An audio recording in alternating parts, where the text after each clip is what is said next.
Mais ce qui s'est passé en 2014, donc en 2014, il y a eu le coup d'État de Maïdan, et puis, donc il faut savoir que ce qui est important aussi peut-être dans la genèse, parce qu'on parle toujours de Maïdan, révolution populaire, etc., qui soi-disant aurait été provoqué par le fait que la Russie se serait opposée à un traité avec l'Union européenne. Alors c'est faux, ça c'est un mensonge pur et simple.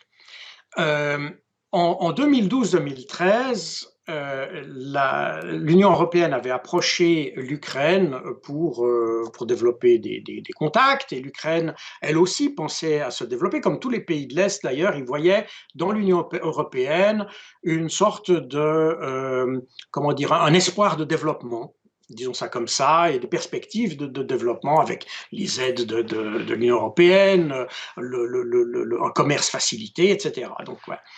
Et ils ont commencé à travailler sur un traité avec l'Union européenne. Mais simultanément, les Ukrainiens ils ont une industrie qui vient de l'ancienne Union soviétique, donc c'est une industrie qui est orientée sur les relations avec la Russie, par exemple pour des moteurs d'avion. Il y avait Antonov fabriquait des moteurs qui étaient utilisés sur des avions russes, etc. Donc l'industrie ukrainienne était taillée, si vous voulez, pour la Russie. Et l'idée de se lier à l'Union européenne posait un problème parce que les Ukrainiens se rendaient bien compte qu'on ne pouvait pas se déconnecter complètement de la Russie d'un autre côté. Et la Russie s'en était bien aperçue aussi. La Russie a des liens traditionnels, industriels et culturels avec l'Ukraine, et elle voulait préserver ces liens. Quand Et vous la dites Russie a... quand vous dites les Ukrainiens, j'imagine qu'il y avait des avis assez différents, des courants assez différents, et que c'est d'ailleurs un peu une raison du coup d'État de Maïdan, c'est de remplacer certains Ukrainiens par d'autres Ukrainiens, non? Alors, euh, en fait, concernant le contact avec l'Union européenne, les sondages qui étaient faits d'ailleurs par l'Institut de sondage de Kiev, l'Institut de sociologie de Kiev, pardon, à l'époque, montraient qu'il y avait vraiment ces 50%, 50-50. Mhm. Les Ukrainiens n'étaient pas totalement parce qu'ils voyaient aussi le problème d'avoir, et d'ailleurs c'est le problème qu'ils ont eu après, après 2014, parce qu'ils n'ont pas une économie qui est compétitive par rapport à l'Europe. Ils ont une économie qui est vraiment complémentaire de la Russe. Et la Russie a proposé d'ailleurs un accord tripartite, c'est-à-dire un système où la Russie, l'Ukraine et l'Union européenne se trouvaient dans le même groupe, si vous voulez. C'était pas la même alliance, non, c'était deux alliances coordonnées, on pourrait dire ça comme Mhm. ça. C'était quand même Et l'intérêt des Ukrainiens, là où ils sont géographiquement, historiquement, comme c'est tout à fait. une nation très mélangée, c'était vraiment l'idée de rester neutre, ouverte et d'avoir des Tout bonnes à fait. relations des deux côtés. Exactement. Et d'ailleurs, c'était l'idée de Yanukovych. Et Yanukovych il a jamais dit d'ailleurs qu'il voulait renoncer à l'accord. On a dit ça en Occident, mais c'est totalement faux. D'ailleurs, dans mon livre, je décris exactement ce que les ministres disaient de l'époque, donc les ministres ukrainiens, qui disaient qu'il n'était pas question d'abandonner les contacts avec l'Europe, bien au contraire, mais de voir comment ça pouvait se marier avec ce qui existait du côté russe. Et c'est en fait l'Union européenne, c'est Barroso qui a demandé, qui a dit aux Ukrainiens, non, il n'y a pas, les Russes n'entrent pas dans le truc. Vous choisissez, c'est soit la Russie, soit nous. En Barroso, fait, c'est un homme qui, après sa carrière politique, est passé chez Goldman Sachs. Donc, il y avait un peu oui, des soupçons quand même d'intérêt personnel. c'est probablement qu'il y avait de ça. Mais en fait, on peut comprendre ce type de raisonnement parce que c'est finalement le même problème que l'Union européenne aura plus tard avec le Brexit en Irlande. C'est Mhm. exactement le même problème. Ce problème de la frontière irlandaise est exactement le problème que l'Union européenne avait avec l'Ukraine. Elle ne voulait pas que l'Ukraine soit l'équivalent de la Bien, mais frontière irlandaise. je dois nous ramener à l'Ukraine et au présent. Oui, oui, oui, bien sûr. Alors Euh, je reviens. on a, Je reviens. je voudrais qu'on creuse une chose parce que ces groupes, on nous dit ici en Occident que c'est des marginaux. Bernard-Henri Lévy est allé prononcer un discours à Kiev, et il a dit j'ai pas vu de nazis alors qu'ils étaient à 3 mètres de lui. Quelle est l'attitude des autorités de Zelensky par rapport à ces groupes nazis? Est-ce qu'il y a eu une évolution, J'y arrive, j'y arrive, mariage de j'y raison? arrive. Je comprends que vous me poussiez un petit peu, mais j'arrive. Il y a une logique dans tout ce que je vous dis. Parce qu'en 2014, le peuple, comme je vous ai dit, était très partagé et les gens ne voulaient pas, en fait, je crois qu'Yanukovych avait un assez grand soutien pour qu'il y ait une réflexion sur cette appartenance. Et c'est là où, pour faire parce que Yanukovych a fait une erreur dans ça, si on peut dire ça comme ça, avant, c'est que Yanukovych, quand il est arrivé au pouvoir, il a retiré à Stepan Bandera le titre de héros national. Mhm. Et tactiquement, Et c'était lui pas n'était bien. Alors, c'était évidemment pas bien, c'était bien avant les discussions avec l'Europe, mais ça a permis aux Anglo-Américains d'utiliser le mécontentement qui se trouvait dans l'ouest du pays, qui est très à droite, pour, si vous voulez, créer une sorte d'opposition, je ne sais pas comment on pourrait dire, oui, une sorte Mhm. Un mécontentement. un mécontentement à exploiter. Et c'est ce mécontentement qu'on a exploité dans Maïdan et qui a fait que Maïdan est devenu, en fait, a été un coup d'État en réalité, qui n'avait aucune raison d'être, qui n'était pas populaire, qui était provoqué totalement par les Occidentaux. Il n'y avait aucune raison pour le faire. Mhm. Et alors, ce qui est intéressant, c'est qu'après Maïdan, moi, j'ai vécu Maïdan depuis l'intérieur de l'OTAN, donc je vois très bien toutes les informations qu'on avait, qui venaient d'ailleurs non pas de l'OSCE ou d'organisations officielles, mais qui venaient des services de renseignement polonais ou lituaniens. Donc, ça vous dit aussi la manière dont on observait les choses.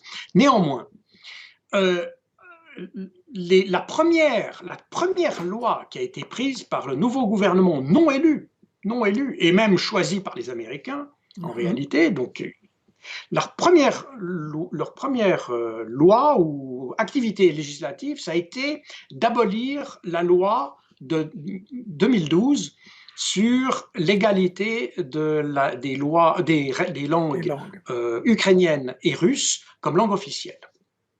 Ce qui voulait dire que pour les populations russophones, eh bien, il n'y avait plus d'écoles en russe, il n'y avait plus de documents russes, etc., etc.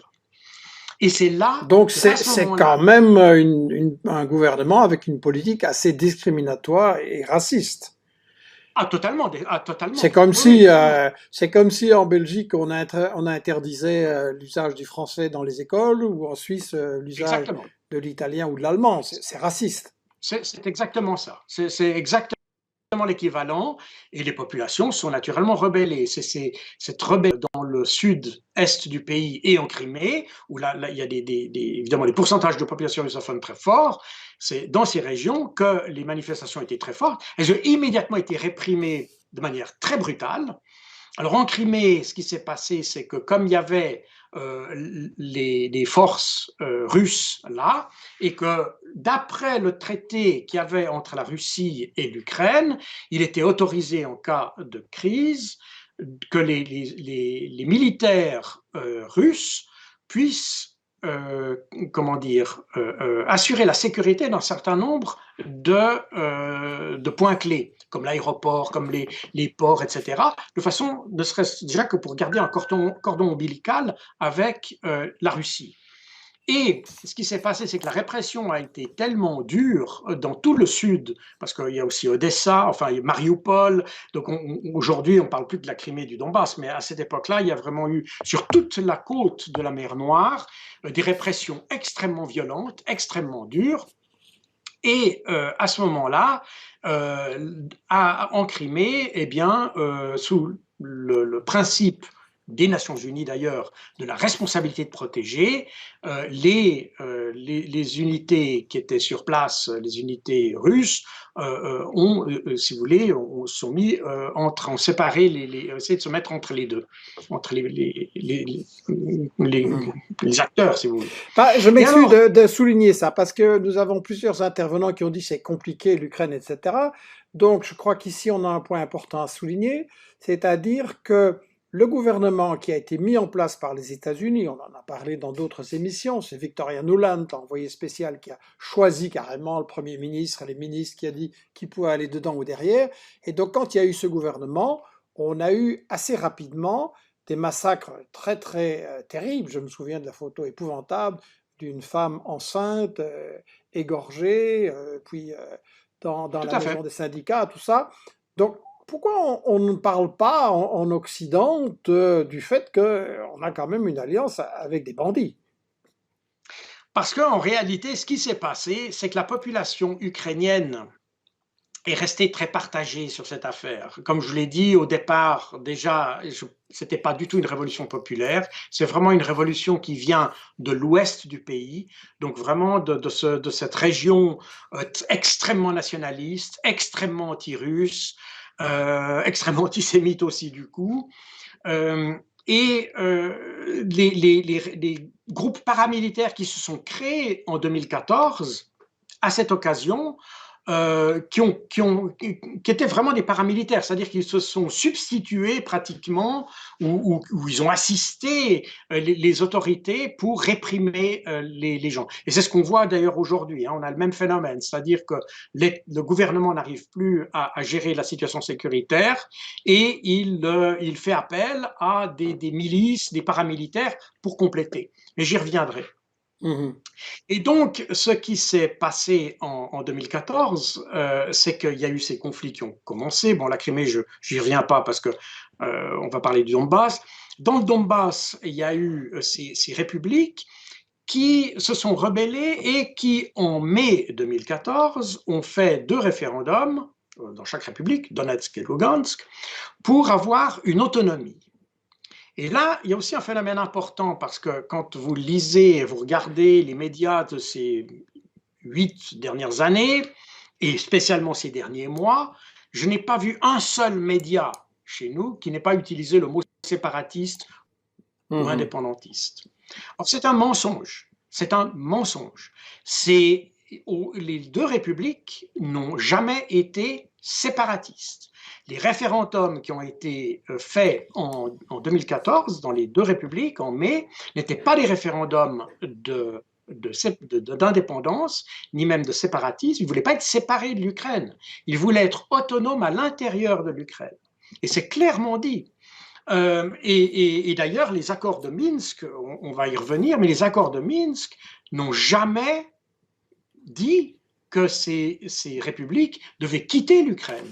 Et ces républiques, donc les représentants de ces républiques ont signé ces accords de Minsk qui disaient clairement que ces républiques restaient dans l'Ukraine de manière Mais une sorte de autonome, un fédéralisme système un avec peu plus fédéral. d'autonomie pour être à Voilà, l'abri. voilà. Mhm.